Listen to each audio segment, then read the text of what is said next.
आत्मा और उसका अनुभव, इसके बारे में बताते हुए पूज्य स्वामी रामसुखदास जी कहते हैं, प्रकृति और पुरुष दोनों को ही अनादि कहा गया है। प्रकृतिम पुरुषम चैव विद्य अनादि उभावपि। अनादि होते हुए भी दोनों का स्वभाव अलग अलग है। प्रकृति में तो निरंतर क्रिया होती है, किंतु पुरुष में क्रिया होती ही नहीं। दोनों के इस भेद को ठीक तरह से समझ लेना चाहिए।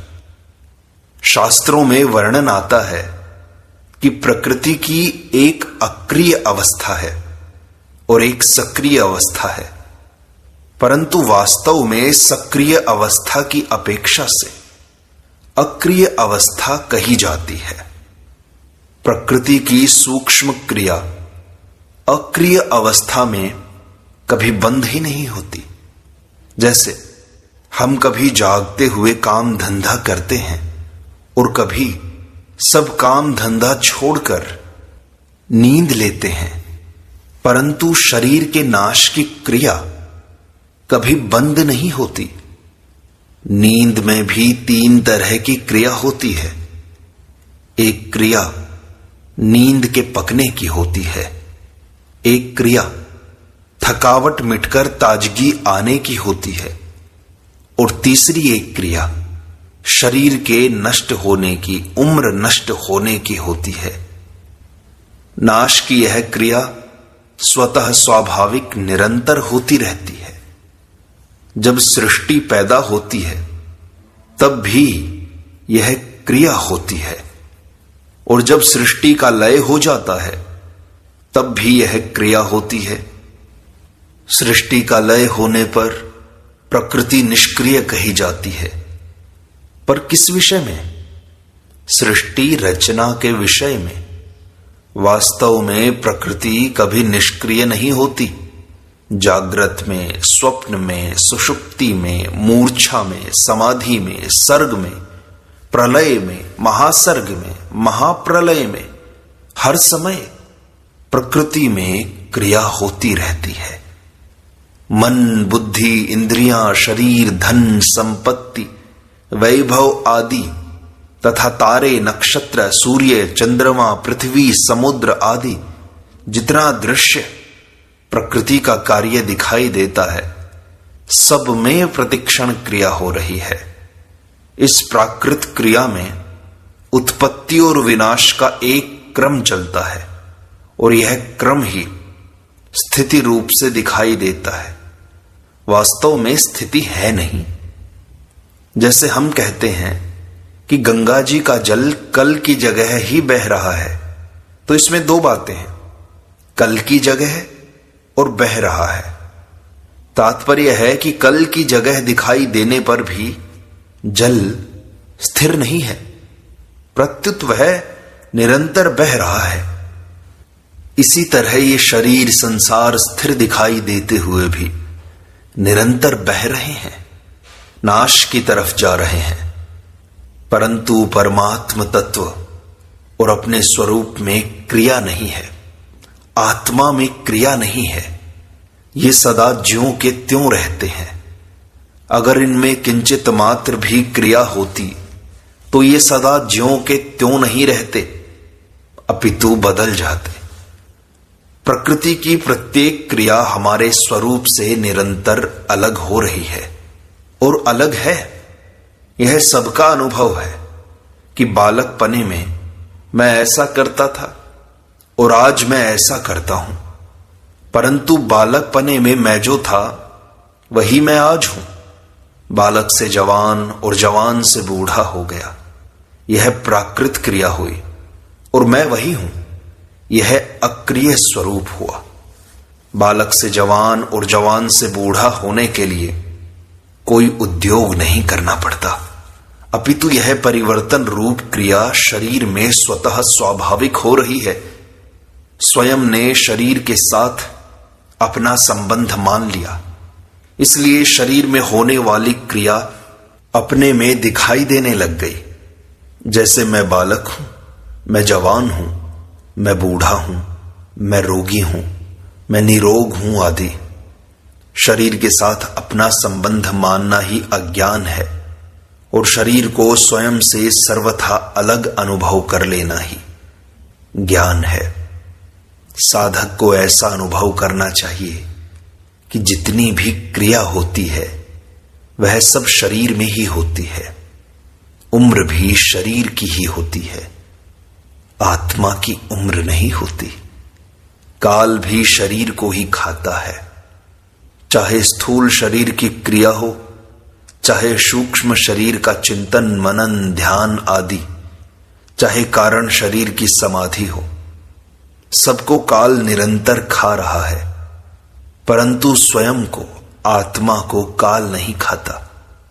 आत्मा में कोई क्रिया नहीं है, वह संपूर्ण क्रियाओं का साक्षी है। उस क्रिया रहित स्वयं में अपनी स्वाभाविक स्थिति का अनुभव करना ही मुक्ति है और क्रिया सहित शरीर में स्थित होना ही बंधन है। क्रिया और अक्रिया को दूसरे शब्दों में प्रवृत्ति और निवृत्ति भी कह सकते हैं। संसार की प्रत्येक प्रवृत्ति की स्वतः निवृत्ति हो रही है।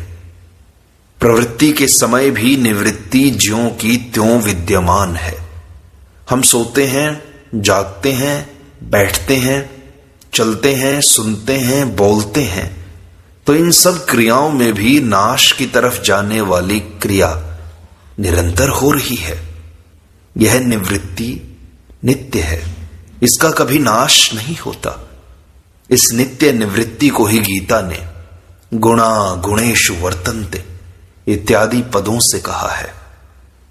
हम पदार्थों की प्राप्ति के लिए प्रवृत्ति करते हैं, पर वास्तव में प्राप्ति होती नहीं है, अपितु निवृत्ति ही होती है। जैसे धन प्राप्त हो गया तो वास्तव में धन की निवृत्ति ही हुई है। किसी आदमी को 50 वर्ष धनी रहना है और 1 वर्ष बीत गया तो अब वह 50 वर्ष धनी नहीं रहेगा, उसकी 1 वर्ष की धनवत्ता निवृत्त हो गई। इस तरह क्रिया मात्र निरंतर हमारे से निवृत्त हो रही है, अर्थात अलग हो रही है, परंतु संयोग की रुचि के कारण हमें निवृत्ति में भी प्रवृत्ति दिखाई देती है। अगर संयोग की रुचि मिट जाए तो नित्य योग की प्राप्ति हो जाएगी। अपने स्वरूप में अथवा परमात्म तत्व में अपनी स्थिति का नाम नित्य योग है। इस नित्य योग की प्राप्ति के लिए ही सब साधन है। यह नित्य योग ही गीता का योग है, जिसकी परिभाषा भगवान ने 2 प्रकार से की है। समता का नाम योग है, समत्वम योग उच्यते, और दूसरा दुख स्वरूप संसार के संयोग के वियोग का नाम योग है। तम विद्या दुख संयोग वियोगम योग संजितम। चाहे समता कह दो, चाहे संसार के संयोग का वियोग कह दो, दोनों एक ही हैं। तात्पर्य है कि समता में स्थिति होने पर संसार के संयोग का वियोग हो जाएगा और संसार के संयोग का वियोग होने पर समता में स्थिति हो जाएगी। दोनों में से कोई एक होने पर भी नित्य योग की प्राप्ति हो जाएगी। इसी को शास्त्रों में मूला विद्या सहित जगत की निवृत्ति और परमानंद की प्राप्ति कहा गया है। गीता ने मूला विद्या सहित जगत की निवृत्ति को कहा है तम विद्या दुख संयोग वियोगम योग संजितम, और परमानंद की प्राप्ति को कहा है समत्वम योग उच्यते। मूला विद्या सहित जगत की निवृत्ति का नाम भी योग है और परमानंद की प्राप्ति का नाम भी योग है। इस योग की प्राप्ति में संयोग की रुचि और क्रिया की रुचि ही खास बाधक है। पदार्थ अच्छे लगते हैं, करना अच्छा लगता है, यही खास बाधा है। पदार्थ और क्रिया प्रकृति का स्वरूप है। अगर पदार्थों और क्रियाओं का आकर्षण न रहे तो अपने अक्रिय स्वरूप का स्वतः अनुभव हो जाएगा। मूल पदार्थों में संयोग की रुचि ही बाधक है, क्योंकि संयोग की रुचि होने से ही क्रिया की रुचि होती है। क्रिया की रुचि से कर्तृत्व अभिमान आता है और कर्तृत्व अभिमान से देह अभिमान दृढ़ होता है। अगर संयोग की रुचि न रहे तो क्रिया की रुचि नहीं होगी, क्योंकि किसी न किसी प्रयोजन की सिद्धि के लिए ही क्रिया की जाती है। संयोग की रुचि कैसे नष्ट हो, इसके 3 उपाय हैं: कर्मयोग, ज्ञान योग और भक्ति योग। कर्मयोग में जो भी क्रिया करें दूसरों के हित के लिए ही करें, अपने लिए नहीं। स्थूल, सूक्ष्म और कारण शरीर की सब क्रियाएं दूसरों के हित के लिए करने से अपने में क्रिया और पदार्थ की रुचि नष्ट हो जाएगी। ज्ञान योग में सब क्रियाएं प्रकृति और उसके कार्य में हो रही हैं, अपने स्वरूप में कोई क्रिया नहीं हो रही है। इस विवेक को महत्व दें तो यह रुचि नष्ट हो जाएगी। देखो, एक क्रिया होती है, एक कर्म होता है और एक कर्म योग होता है। शरीर बालक से जवान और जवान से बूढ़ा होता है, यह क्रिया है। क्रिया से न पाप होता है, न पुण्य होता है, न बंधन होता है, न मुक्ति होती है। जैसे गंगा जी का बहना क्रिया है, अतः कोई डूबकर मर जाए अथवा खेती आदि कोई परोपकार हो जाए तो गंगा जी को पाप पुण्य नहीं लगता। जब मनुष्य क्रिया से संबंध जोड़कर कर्ता बन जाता है तब वह क्रिया फलजनक कर्म बन जाती है और कर्म से बंधन होता है। कर्म बंधन से छूटने के लिए जब मनुष्य निस्वार्थ भाव से केवल दूसरों के हित के लिए ही कर्म करता है तब वह कर्मयोग हो जाता है। कर्मयोग से बंधन मिटता है और मुक्ति होती है। भक्ति योग में सभी क्रियाएं भगवान की प्रसन्नता के लिए ही करें तो यह रुचि नष्ट हो जाएगी। इस तरह क्रियाओं को चाहे संसार के लिए करो, चाहे प्रकृति के लिए ही मान लो, चाहे भगवान के लिए करो, क्रियाओं के साथ अपना कोई संबंध मत मानो, क्योंकि संबंध मानने से ही अपने में कर्तृत्व और भोक्तृत्व आता है। क्रियाओं के साथ अपना संबंध न मानने से करने और पाने की रुचि मिट जाएगी और नित्य योग की प्राप्ति हो जाएगी। हमारे को भोग मिल जाएं, पदार्थ मिल जाएं, रुपए मिल जाएं, इस तरह संयोग की रुचि तो रहती है पर संयोग नहीं रहता। संसार का नित्य वियोग हो रहा है, ये कारण है इसमें। जिसका नित्य वियोग है उसका संयोग कैसे रहेगा? संसार मात्र का निरंतर अपने स्वरूप से स्वतः वियोग हो रहा है। पहले भी वियोग था, बाद में भी वियोग रहेगा और वर्तमान में संयोग के समय भी निरंतर वियोग हो रहा है। तात्पर्य है कि संसार का वियोग ही सत्य है। वियोग होने पर फिर संयोग हो जाए इसका तो पता नहीं, पर जिसका संयोग हुआ है उसका वियोग अवश्य होगा, क्योंकि संसार का संयोग अनित्य है और वियोग नित्य है। संसार के संयोग में दुख ही दुख है, इसलिए भगवान ने संसार को दुख रूप कहा है। दुख संयोग वियोगम योग संजितम दुखालयम, कारण कि प्रत्येक संयोग का वियोग होता ही है और वियोग में दुख होता है, यह सबका अनुभव है। अगर हम संयोग की इच्छा छोड़ दें तो उसका वियोग होने से दुख नहीं होगा। संयोग की इच्छा ही दुखों का घर है। संयोग की इच्छा क्यों होती है कि हम संयोग जन्य सुख भोगते हैं तो अंतःकरण में उसके संस्कार पड़ जाते हैं, जिसको वासना कहते हैं। फिर जब भोग सामने आते हैं तब वह वासना जागृत हो जाती है, जिससे संयोग की रुचि पैदा होती है।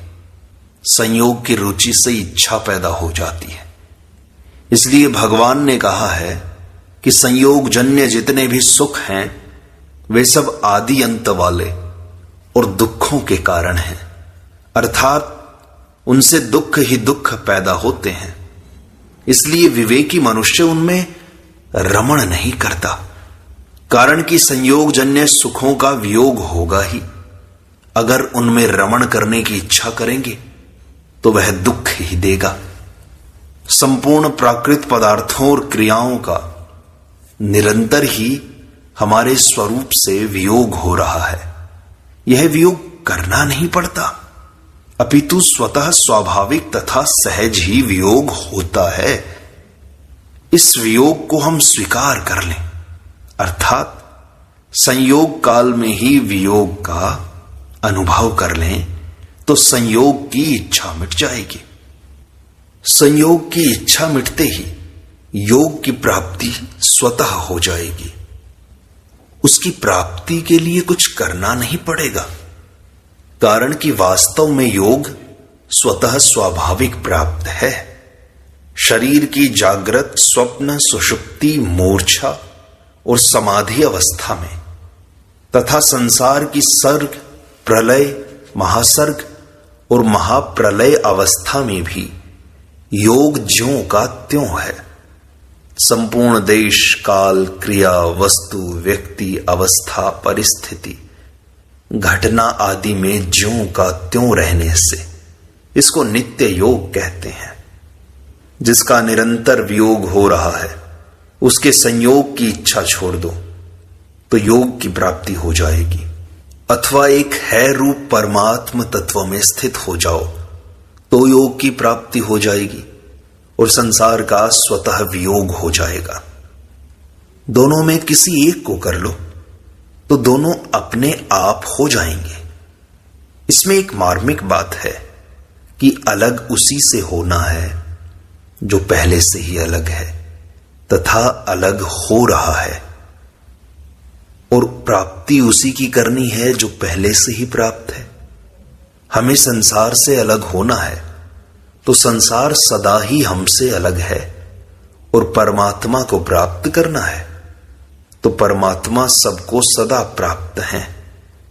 तात्पर्य है कि संसार का वियोग और परमात्मा का नित्य योग क्रिया साध्य नहीं है, अपितु ये दोनों सहज तथा स्वाभाविक हैं। आवश्यकता केवल माने हुए संयोग की रुचि मिटाने की है। चाहे माने हुए संयोग की रुचि मिटा दो, चाहे परमात्मा के साथ अपने नित्य योग की पहचान कर लो, जो पहले भी था, बाद में भी रहेगा और अब भी ज्यों का त्यों है। जिज्ञासा का विषय वास्तव में जीव और जगत है, परमात्मा नहीं। कारण कि जिज्ञासा अधूरी जानकारी में, संदेह में होती है, अर्थात जिस विषय में हम कुछ जानते हैं और कुछ नहीं जानते, वहां जिज्ञासा होती है। अतः जिस विषय को किंचित मात्र भी नहीं जानते उसमें जिज्ञासा नहीं होती, और जिस विषय को पूरी तरह जानते हैं उसमें भी जिज्ञासा नहीं होती, क्योंकि उसका अनुभव नहीं होता। परमात्मा के विषय में हम बिल्कुल नहीं जानते, अतः परमात्मा के विषय में हम बिल्कुल विचार नहीं कर सकते। परमात्मा जिज्ञासा या विचार का विषय नहीं है, अपितु मान्यता का विषय है। जीव और संसार को हम पूरी तरह नहीं जानते। जैसे मैं हूं और संसार है, यह तो जानते हैं, पर मैं क्या हूं और संसार क्या है, यह तत्व से नहीं जानते। अतः जीव और संसार जिज्ञासा के विषय हैं। यद्यपि शास्त्रों में परमात्मा को भी जिज्ञासा का विषय माना गया है। जगत जीव परात्मा नाम, तथापि यह जिज्ञासा का विषय उन्हीं के लिए है जो वेद आदि शास्त्रों पर और भक्तों पर श्रद्धा विश्वास रखते हैं।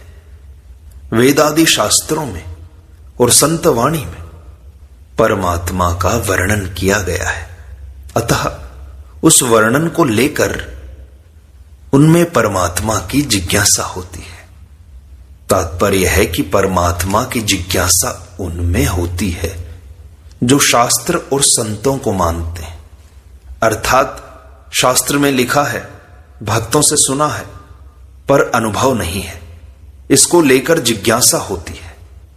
जो वेद आदि शास्त्रों को और भक्तों को नहीं मानते, उनमें परमात्मा की जिज्ञासा नहीं होती, परंतु जीव और जगत की जिज्ञासा आस्तिक नास्तिक सभी में हो सकती है। क्योंकि मैं हूं और जगत है, इसका अनुभव सबको होता है। परमात्मा का ऐसा अनुभव न होने से परमात्मा उनकी मान्यता का विषय होता है। अर्थात या तो वे परमात्मा को मानते हैं या नहीं मानते। इसीलिए आस्तिक और नास्तिक दोनों दर्शन पाए जाते हैं। जिज्ञासु में मैं जिज्ञासु हूं ऐसा अहम अर्थात व्यक्तित्व रहता है। जब तक अहम रहता है तब तक वह बातें तो सीख लेता है, पर उसको बोध नहीं होता। परंतु सच्ची जिज्ञासा रहने से उसमें एक व्याकुलता पैदा होती है कि मैंने इतना जान लिया, पर मेरे में कोई फर्क नहीं पड़ा, कोई विलक्षणता नहीं आई। राग द्वेष हर्ष शोक वही होते हैं, अनुकूलता प्रतिकूलता का वही असर पड़ता है। ऐसी व्याकुलता होने पर वह अहम से सर्वथा विमुख हो जाता है। अहम से सर्वथा विमुख होने पर जिज्ञासु नहीं रहता, अपितु शुद्ध जिज्ञासा रह जाती है, और वह जिज्ञासा ज्ञान में परिणत हो जाती है। ज्ञान होने पर अहम अर्थात प्रकृति तथा प्रकृति के कार्य का सर्वथा अभाव हो जाता है, और चेतन स्वरूप ज्यों का त्यों रह जाता है, अर्थात प्राप्त हो जाता है। यहां यह जान लेना आवश्यक है कि ज्ञान जड़ का ही होता है, चेतन का नहीं। कारण कि चेतन तो ज्ञान स्वरूप ही है। अंतःकरण में जड़ का महत्व होने से ही उसका अनुभव नहीं होता था। उसका अनुभव होने पर अनुभव मात्र रह जाता है, अनुभव करने वाला नहीं रहता। ज्ञान मात्र रह जाता है, ज्ञानी नहीं रहता, ज्ञानी नहीं रहता।